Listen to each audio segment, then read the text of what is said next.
તાપી જિલ્લાના કુકરમુંડા તાલુકાના ગંગથા ગામમાં ઈદનો તહેવાર ખૂબ જ આનંદ અને ઉત્સાહ સાથે ઉજવાયો। ગામમાં વહેલી સવારે મસ્જિદમાં નમાજ અદા કરી દેશ વિશ્વમાં શાંતિ અને સુખાકારી માટે દુઆ કરવામાં આવી।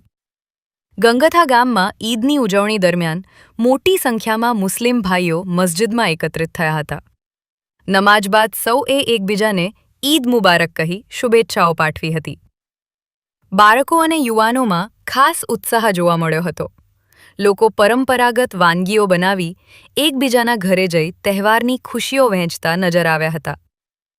ગામમાં ભાઈચારો અને એકતાનું સુંદર દ્રશ્ય સર્જાયું હતું, જ્યાં તમામ સમાજના લોકો સાથે મળી ઈદની ઉજવણીમાં જોડાયા હતા।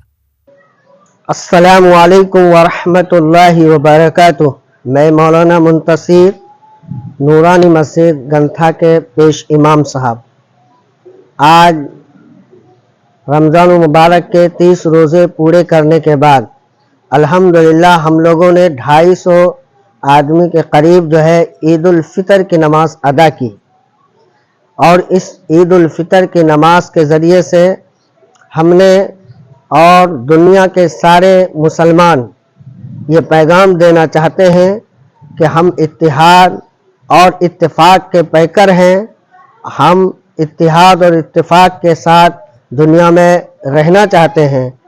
और मैं तमाम ही हजरात से ये गुजारिश करूँगा कि हर एक जो है इत्तिहाद और इत्तेफाक के साथ रहें। इन्हीं चंद बातों पर अपनी बात को ख़त्म करता हूँ। अस्सलामु अलैकुम वरहमतुल्लाहि वबरकातुह। AB48 ન્યૂઝ ગુજરાત સાથે નીતિન વસાવે, તાપી।